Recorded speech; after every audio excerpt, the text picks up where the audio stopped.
right. Hi, everyone. Welcome to our next video. We're doing this one virtual again. I'm Dehann, Sam is with us, and Jim. Yeah. And so we're on the robotics journey. So this is the first video for us, which we highlighted in our previous video. You can go find it. These 10 steps and how do you build a robotic system. So today we're talking about hardware and how do you choose your hardware? How do you end up with hardware? What sort of drives that? And then how do you interface with that hardware? How do you talk with the different pieces? We're each going to sort of say a little bit, speak more personally about what we like and what we want to do. Sam, so what is your interest for today? So, okay. Yes, we're at step one of the robotic journey. We're picking hardware. So my challenge to everyone on this call is I need you to choose a champion. So choose your champion or choose your Pokemon. Tell me a little bit about its interface into, we're choosing hardware. So choose your hardware champion. And then tell me a little bit about the interface so that our viewers can understand like why you chose this champion and how you're going to connect to it. And then a little bit about why. Why is it important? What do you want to do with this? Because we want to take your champion on the robotics journey. And I think we're going to have 3 champions. So we should also just add, sorry to interrupt there, Sam, but you said why. I forgot to mention we're building navigation AI. And why is that important? We want to map the world. We want to have robots understand the world. So that's really important. That's what this is all about. So that's the journey. Yeah, and that's the map, right? That's step 4, 5. Mm-hmm. And this is step 1, the getting it. So, Jim, you want to kick us off? Tell us about your champion or your, yeah. I'm so excited. You guys told me hardware, and I was like, ha! I have a box of hardware that I have been collecting for 10 years. Look at I'm this. not surprised. Look at this box of hardware. I'm so excited. Look at all this stuff. Look at all this stuff that I have. I'm so excited. I've been collecting this stuff for like 10 years. I've tried to build robots so many times. I've like had my nieces, I've done first robotics.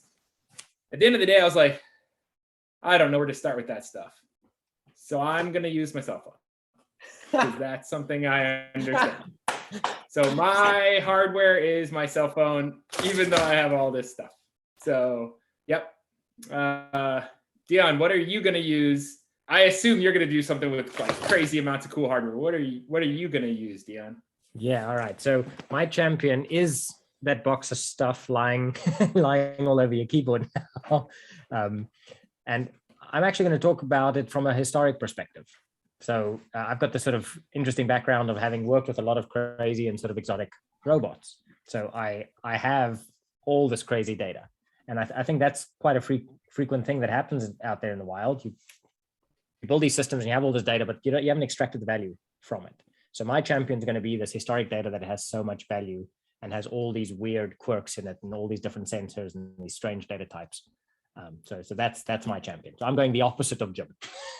Not that it's ready as a phone. I'm going. Wait. That's cheating. I would have done that. Okay. Well, I guess I'm stuck with the cell phone. Yeah, the cell phone's good. So I'm going to champion the historic data that could have all this value, right? People have collected it, and now what do you do with the data? Cool. Okay. What's your champion, Sam? So you guys have made this difficult for me. We have Jim being a candidate for the Hoarders TV show. You have fancy robots up the wazoo, from atlases to underwater robotic space robots. So you've got some cool stuff. I cheated by using money to solve my problem. So I stocks. Come on. So when you're in trouble, you just throw bucks at it, right? So my champion is this little guy.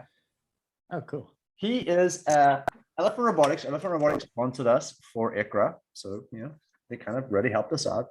So kudos to them. Yeah. And we have an Elephant Robotics MyAGV, which has like all kinds of cool sensors. We will talk more about it. But wait, there's more. I know, right? Arm yourself. Yeah. Or This is the fastest unboxing I've ever seen. I mean, I may have tried. I didn't even see you cut the sellotape. It was like the tape just went. So, and I have a few like little bits and pieces. I have a little robotic arm and a pneumatic thing and the whole thing. So my champion is a as of yet unnamed robot. Great. So I see you and I raise you, him or her. My second question. What are your interfaces to this? And why did you choose this for our viewers?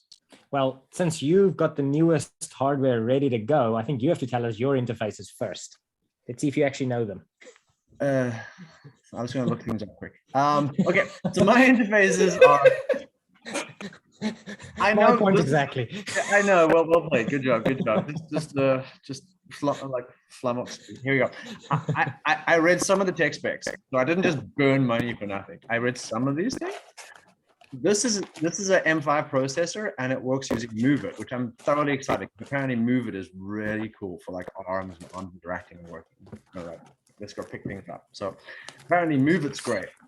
So this uses Move It, and this guy or girl plugs in via ROS2 apparently.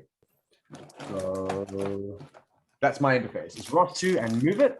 In some shape and form. I played with neither yet, but I'll play with ROS2 of course. But I haven't made Move It yet, so that's my interface. And why did I pick it? Because tutorial 1 of our examples is actually I highly recommend. I'll put a little picture here. Tutorial 1, right somewhere here. Hopefully, it's focusing on me. Is a little mobile robot driving up and giving something to an arm, like a box. The arm puts it in a box, like in a warehouse, and then the other arm takes it and tapes the box closed, and it puts it on a car or a vehicle. Right, and the vehicle drives off and delivers something. So that's our tutorial 1. So I wanted to do tutorial 1 in real life. So introduce whomever this is for tutorial 1. That's why. So for our viewers can see kind of the soup to nuts of what to expect when you're expecting a robot and you're doing it in a warehouse. Yeah. So Sam's talking about ICRA, IEEE conference, the big robotics conference in Philadelphia this year. It's going to be in May, and we're developing 5 different tutorials that you can try yourself and sort of get a feel for the stuff we build. And tutorial 1 is sort of just this intro of how bridging and getting you into this world of navigating with graphs and factor graphs. So there's videos for that. So I can tell you a bit next about my interfaces. Maybe I shall fire away with that. All this historic data, right? So there's, it's a long list of crazy cool things, as Sam mentioned. There's stuff in space that we did with NASA. There's the Boston Dynamics Atlas robot that we did with the DARPA Robotics Challenge. There's terrestrial robots. There's flying robots. There's Winslow oceanographic underwater robots, Sentry. The list goes on. And everybody has their own, almost the same data story, but packaged and shipped and transported in a very different way. So my data interface challenge is going to be like, how do I talk with all these various historic and changing data types? So I'm going to talk a lot about that. So if I have my champion as all these data, this historic data, how do I actually bring all that together in a common platform? That'll be my interface challenge. Jim, I think you did it smart, man. What's your interfacing? Well, while you guys were talking, I tried to connect my phone to like this thing, because that's what I thought robots were, right? And then I don't even know what this 2B thing is, but I don't know. So I threw all that out, and because I'm a software developer, all I ever really know is how to use browsers. And what I found out is your browser can look at the accelerometer, and everyone knows through Instagram that your browser can access your camera. So I'm going to use the browser as my interface. I like it. I like it a lot. Yeah. Lucky pick for my phone. I didn't think it'd be that easy. I thought I'd have to like figure out how to connect this thing to this USB port, but apparently, people already did it for me. So great. Everybody has a phone, and you want to collect data of opportunity, so you can bring these data, you build these massive data sets, and it's very applicable. Construction, just imagine. There's a construction site, you want to quickly measure a thing, you take a photo, upload it to the system, and answers come back, and the world can see it. It's persistent and available. So the phone is a really powerful robot, quote. All right. So, All right. So Sam, have you had a chance to look up your interfaces yet?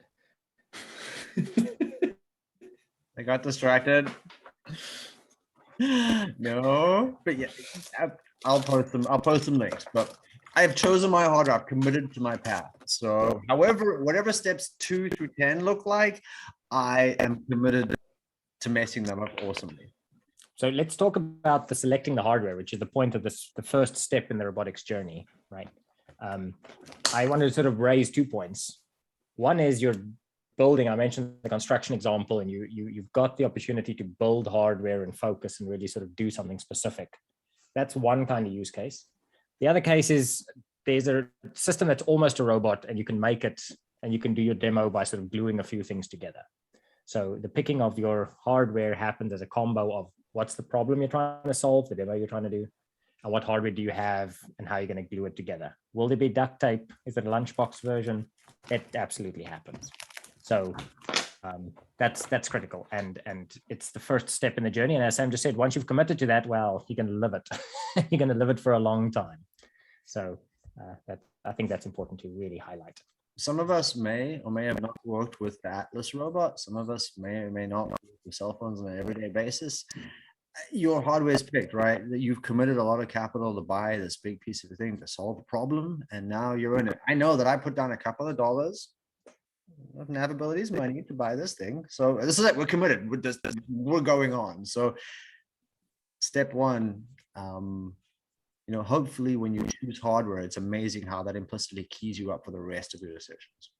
Accuracy, sensor resolution, all of that plays into its first choice before you have any information. And you want to build a map? Well, this is what you've got. Yeah.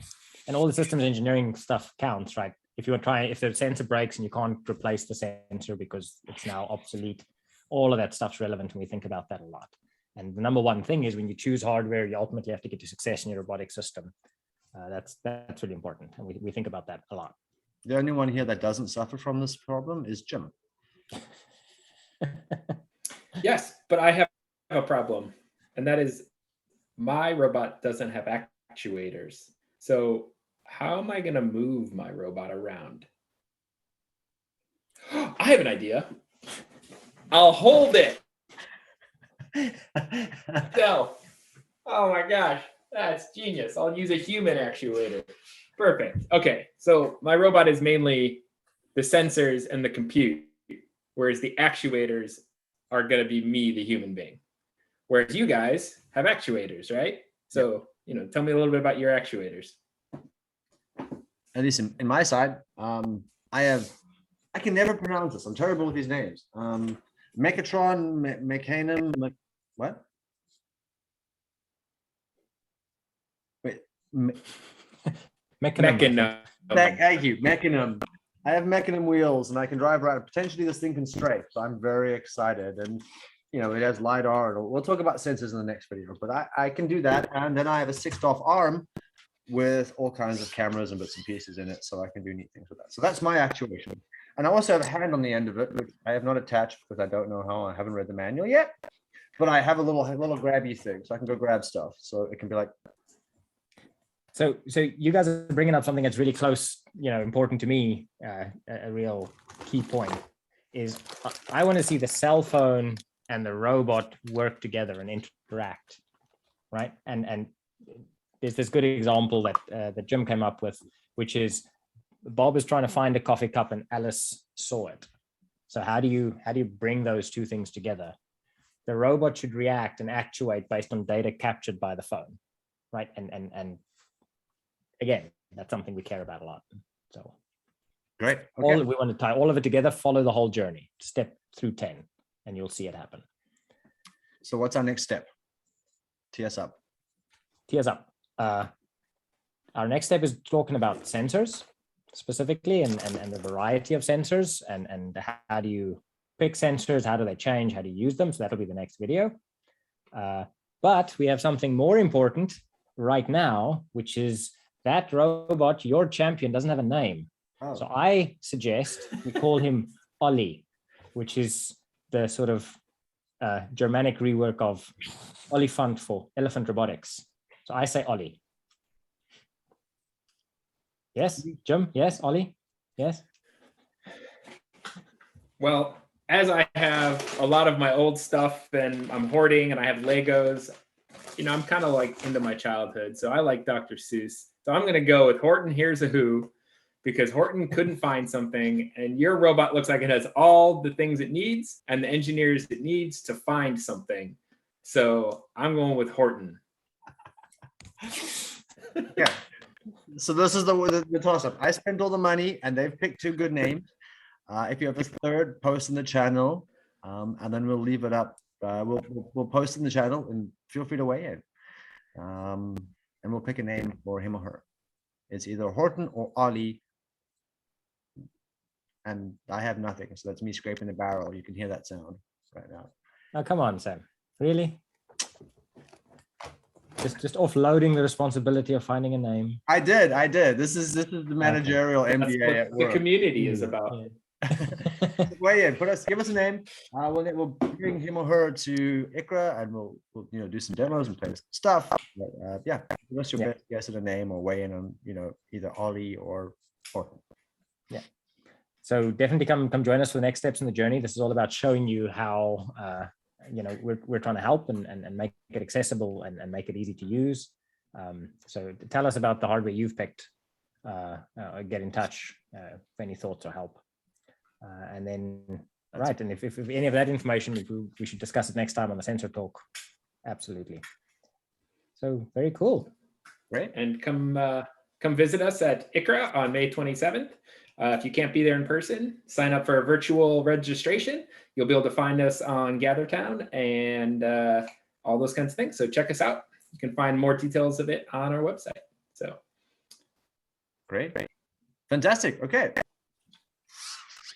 Take it easy, everyone. We'll see you soon.